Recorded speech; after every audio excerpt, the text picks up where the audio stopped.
এনারা তো ধরুন একদম প্রচুর কষ্ট।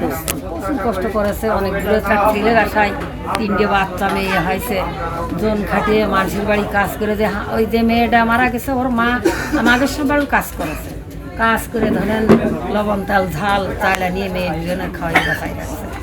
তো সেই বাচ্চাটা এখন ধরেন যে এইভাবে ওই শুয়োর এইরকম নির্যাতন করে মারলো। আমি চাই, আমার তো স্বজাতি নাইরা, আমি হিন্দু মানুষ হয়ে আমার প্রতিবেশী, আমি চাই যে সুষ্ঠু বিচারক বর ফাঁসি হোক, এই দেশের লোকে জানুক যে এরম ধরনের কাজ করলে এরকম আমার হতে পারে, তারা সতর্ক হোক, আরও 5 জন সতর্ক হোক এর জন্য, যে এরম কাজ কখনোই করা যাবে না, বুঝছেন?